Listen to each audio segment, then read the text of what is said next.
archivist, y'all, exclusively interviewing Bodega Bamz.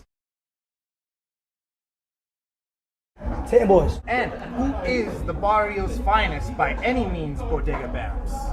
Who is the barrio's finest? You're looking at him. Ten boy general. Ten boy young Latin lord. Bodega Bamz. And on to the start.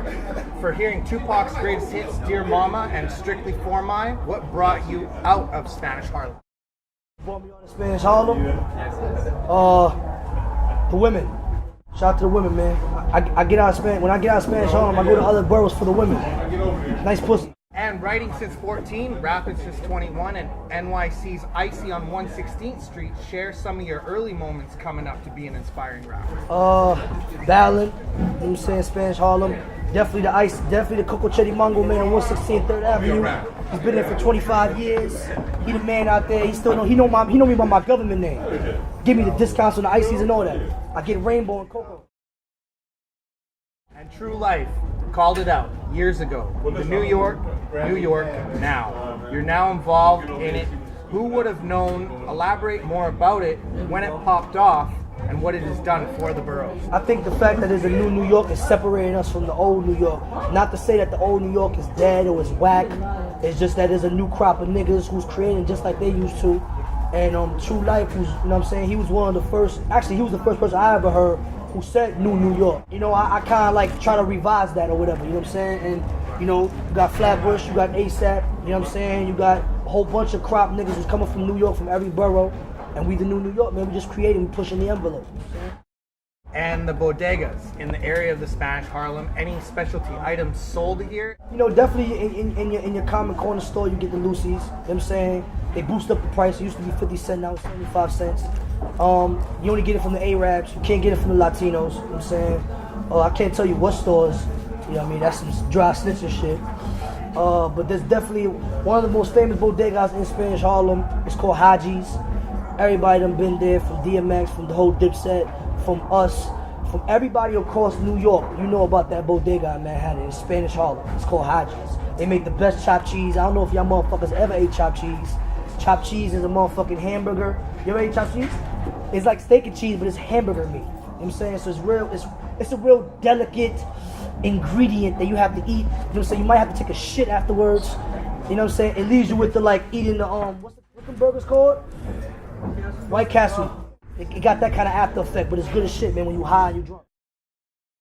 And Tam Boys, 100 Keep It. Other artists in your gang, and tell us more about the movement and any moments so far together. Tam Boys is like, it's a movement with Latinos who was tired of being called them Spanish niggas. You know what I'm saying?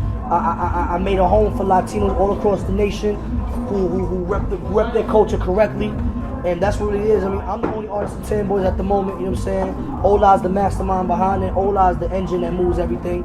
And yeah, man, you know, Ten Boys, you know what I'm saying? We represent everybody, we represent the culture correctly. And do you know about the Darkroom Familia out of the Bay Area, the album Los Traficantes? You definitely should. It's in Spanish, real stories on there. Oh yeah? Nah, I never heard the homies, man, but I definitely gonna check that out. Definitely gonna check that shit out, man. And the connect with ASAP Yams, best moments with the mob? Best moments with the mob is just getting drunk and laughing at bitches that we all fuck. You know what I mean? Shout out to Yam, that's my guy, that's my partner.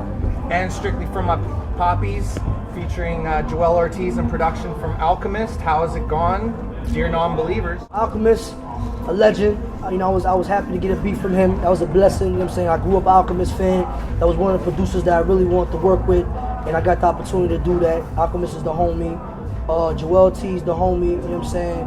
I need another Latino, you know what I mean, who's been pulling it down, who got bars. So yeah, you know, they connected, they respected it, and that's what it is. And you got any street stories for us? Street stories. Every day's a street story when you're from the streets, you know what I'm saying? I remember I got a funny street story. I remember being a young nigga, like 14. First time I really started smoking weed. And somebody dusted my weed. So when I'm smoking and shit, I get so crazy that I run to the bodega, asked niggas for water, took the water, put the water all over my head. I'm running down the street looking for a church because I thought I'm going to die, so I need to say my forgiveness. got into a church. When I ran to the church, an old rapper named Frankie Cutlass. You ever remember Frankie Cutlass? Puerto Rico. He actually came to the rescue. I went into church, I fell down like I was on some real fin shit. And he came to the rescue, whatever. That's a funny street story, man. But since then, I've been wary about drugs. You fucking Mickey me. And press everywhere, from Billboard, Double XL, Hot 97, Rosenberg, Rock the Bells, press conferences in LA, Complex, Vice, Noisy, This Is 50. You're popping all over, and now it's your first tour. Right. Yeah, man. It's amazing, man. You know what I mean? That, you know, I just got on the scene about a year ago. I've been rapping since I was 14, but I really got my chance a year ago, and I'm humbled that I can get all these publications. I'm humbled that I can actually reach different fans in different regions, different states or whatever. So the fact that I'm actually on first tour, Better Off Dead tour, I'm supporting Flatbush, and we're selling out shows all across fucking North America. It's amazing because we're both independent artists. You know what I'm saying? For us to do that with no PR, with no cosign, with no major label, you know what I'm saying? Like, it's amazing. You know what I mean? Fans are important. And how's it gone so far? Awesome, man. The tour has been awesome, man. You know, like I said, this is my first time being in any kind of state. It's the first time being in Canada, first time being in Portland, first time being in Seattle. You know what I'm saying? So for me to hit these states, it's a blessing because I will only think that I would be at these places if I was selling drugs. So the fact I'm here for rapping, it's amazing, man. And singles, Don Francisco, Poppy, Say Amen with ASAP Ferg. What motivates your music? What motivates my music? My life, you know what I'm saying? People around me, you know what I mean? I feel like being confident brings out creativity. So I feel like, I mean, just everyday life in general, my past, what I've been through, my fans are very important motivation to me, you know what I'm saying? Because every new fan that I get, every new fan that I touch, I wanna get better, I wanna become the best. They're a very big part of my inspiration and my motivation, you know what I'm saying? And live in SOB, Summer Jam, Rock the Bells, the largest crowd you've ever rocked. Yeah, man. Rock the Bells was shout to Cheng, you know what I'm saying, for giving me the opportunity, you know what I'm saying? Real good dude, man, for real, because like I said, you know, I'm relatively new, you know what I mean? So to be rocking the stage with Wu-Tang, to be on stage with Kid Cudi, to be on stage with ASAP, you know what I'm saying? It's a blessing, you know what I'm saying? It's definitely a blessing. It's only the beginning. Your best hip-hop memory you've been part of or contributed to? Best hip-hop memory I've been a part of or contributed to. That's a good question, man. One of the most biggest things that I take pride in is actually getting the Source unsigned hype. Just because, you know, the Source was like the Bible of rap. So to get unsigned hype with Big Pun was there, with Common was there, with Talib Kweli, to actually be amongst that was incredible, man, for real, because I grew up collecting Source magazines. I grew up looking in those magazines to see who was next. So that's a very fond moment, I mean, that really sticks out. But, you know, from you know, getting Fader, Gen F, from doing Summer Jam, another thing for Hot 97, growing up in New York, you know, the list goes on, you know what I'm saying? But like I said, it's only the beginning, man. I'm humble for anything, it doesn't matter. There's no big and no small, you know what I mean? Like, whether I perform in a crowd with 1,000 people or 100 people, it's a blessing, man. And your last two mixtapes before you started with Strictly for My Poppies, let us know about some of the experimental work that you were doing. My first mixtape was Restless Noise, and like, it was I didn't find myself. I didn't know who I wanted to become, so I was most creative at that time because I was really trying to create and trying to see what I can do. So that was great. Me and Ola from the beginning, you know what I mean, we put that together. I remember Ill Roots picked it up. They're one of the first blogs that ever played my music, Ill Roots. And then, you know, I dropped about 2 years after that. I dropped Lucy's and Brewski's. You know, still very, very underground, still very low. But you know, it was all a creative process to get to where I'm at right now. When I dropped Street for My Poppies is when people started really waking up. And you have anything to say to Canada?